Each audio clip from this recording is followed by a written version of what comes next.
Friends, you are welcome on Math Guru, my YouTube channel. In this video, you are going to learn argument of or the amplitude of a complex number. Let us consider a complex number z is equal to x plus iy.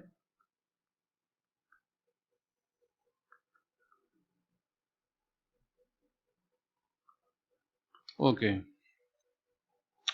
Now this complex number z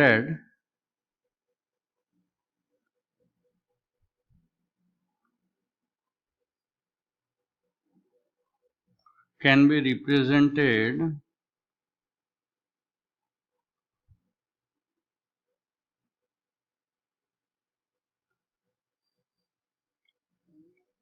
on a plane by a point x comma y. Okay, this plane is called, on which we are representing the complex number as a coordinate x comma y. This plane is called the Argand plane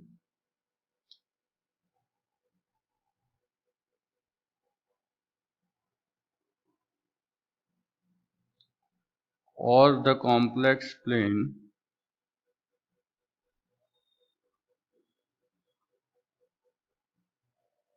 or the Gaussian plane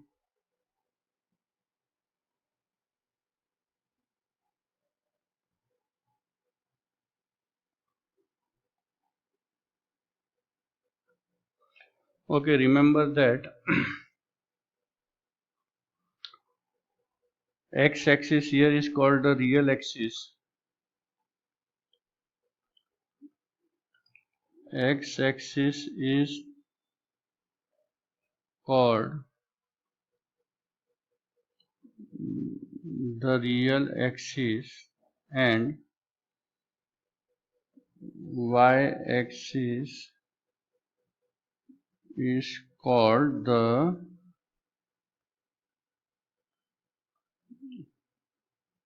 imaginary axis. Okay, so now let us try to represent a complex number given by z on the number line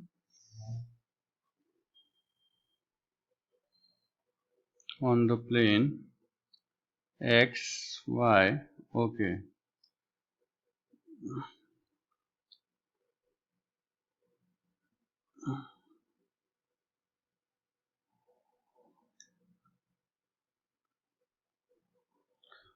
Okay, we have represented the complex number z as a point P having coordinates x comma y. Now let us draw a perpendicular from point P.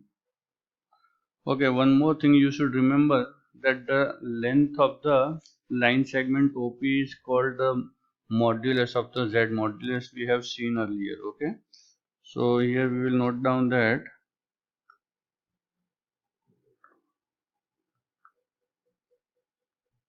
length of the line segment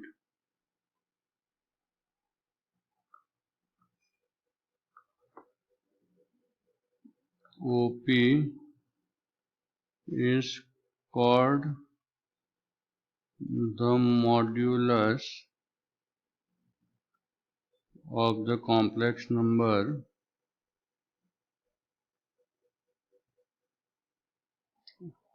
and is denoted by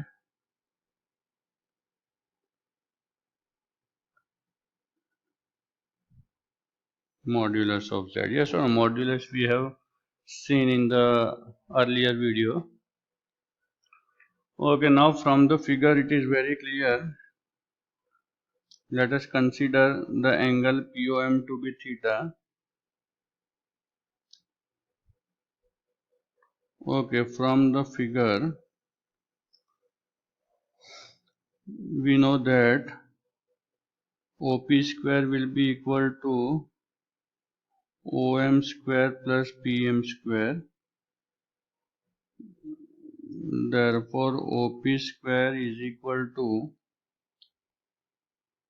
OM, length OM is X and length PM is Y, and therefore OP will be equal to square root of X square plus Y square, and therefore OP is denoted by modulus of Z,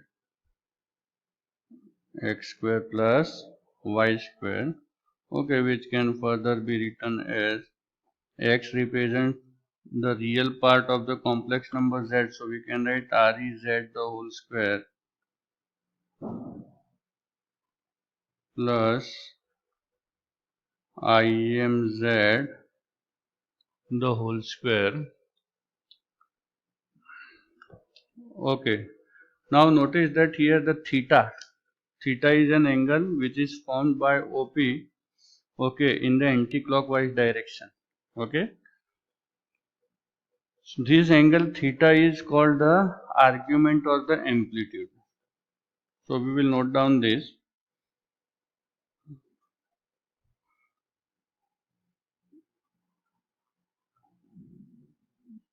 The angle theta which OP makes with the positive direction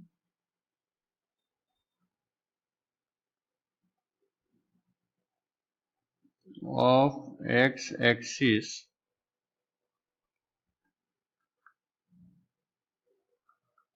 in anti-clockwise sense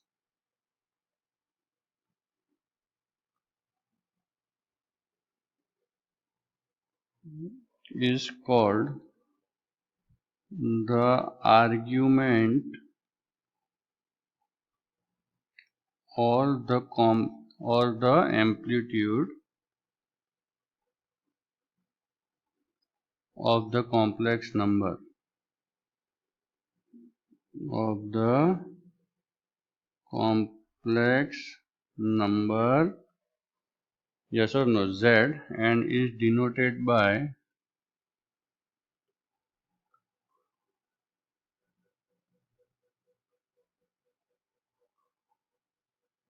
ARGs of Z or AMP of Z. Clear? And therefore from the figure it is clear that tan theta is equals to PM upon OM is equal to Y by X is equals to imaginary part of Z upon real part of complex number Z. Yes or no? Now in the various quadrants we will consider the values of the theta. Okay, so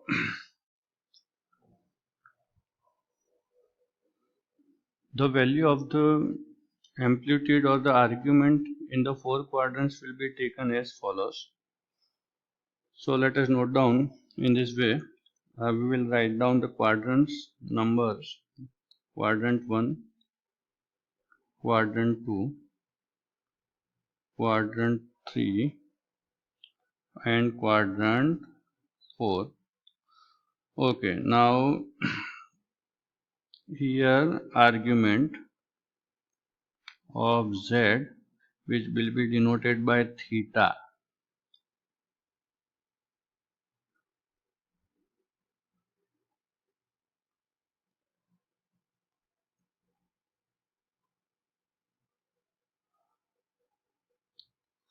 Okay, in the first quadrant theta will be equal to alpha. In the second quadrant we will take the theta as pi minus alpha. In the third quadrant minus pi plus alpha, or in the fourth quadrant you will consider it to be minus alpha or 2 pi minus alpha. Even in the third quadrant minus pi plus alpha or minus of pi minus alpha we will consider, where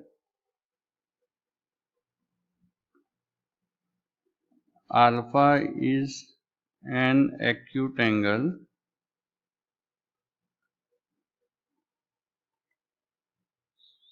satisfying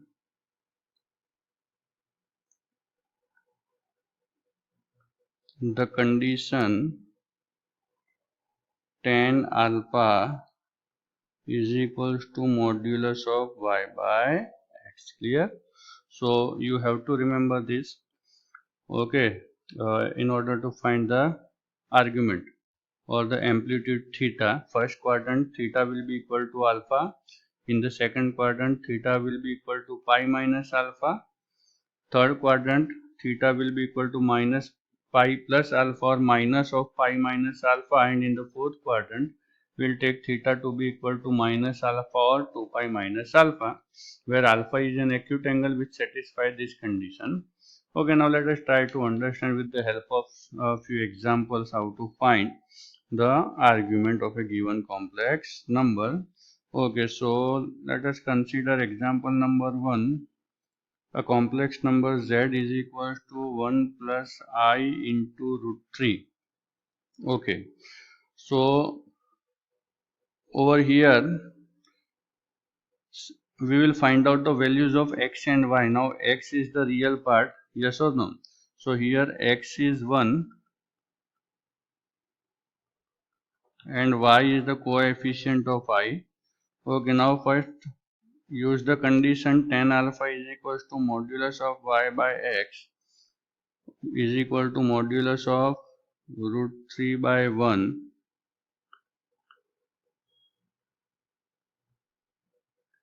and therefore tan alpha will be equal to root 3, and therefore alpha you will get to be tan inverse root 3, that is 5 by 3. We know that the value of tan 60 is root 3, yes or no? So alpha will be equal to pi by 3. Now we got the acute angle alpha. Now you will find out with the help of this values of x and y. Both are positive, so obviously this lies in the first quadrant, yes or no? And therefore here, since x is greater than 0 and y is also greater than 0, and therefore argument of z denoted by theta will be equal to alpha only, and therefore theta will be equal to pi by 3. Clear? So in this way you can calculate. Let us consider one more example. Okay, we are given z is equal to minus 2 plus 2 root 3 I. Okay, let us first find out x is minus 2 real part and y is the coefficient of I imaginary part. Okay, first we will put the condition tan alpha is equal to modulus of y by x is equal to modulus of 2 root 3 upon minus 2 is equal to root 3 only, yes or no? Because modulus of minus root 3 will be root 3. Okay, and therefore again alpha will be pi by 3. We got the acute angle alpha. Now determine the quadrant. X is negative and y is positive. Obviously this point lies in the second quadrant. Okay, so here x is less than 0 and y is greater than 0, and therefore for second quadrant theta is equal to argument of z denoted by theta will be equal to pi minus alpha. Therefore theta will be equal to pi minus pi by 3, and therefore theta will be equal to 2 pi upon 3. Clear? Okay. Let us consider another example for calculating z. Suppose you are given z is equals to minus root 3 minus I. Here x is minus root 3. y is -1, obviously third quadrant. Okay, first let us calculate the acute angle alpha.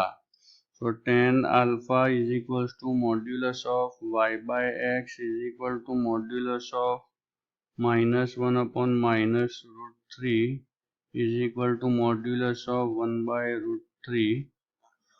Therefore, tan alpha is equals to 1 by √3, and therefore alpha is equals to pi by 6, tan 30.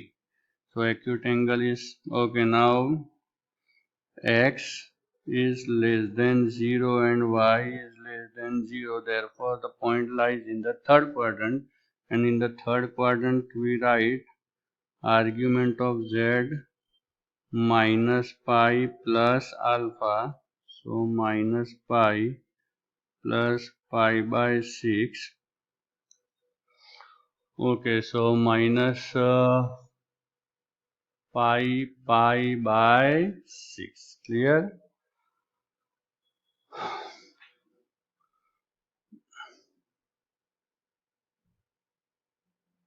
Okay, so we have done.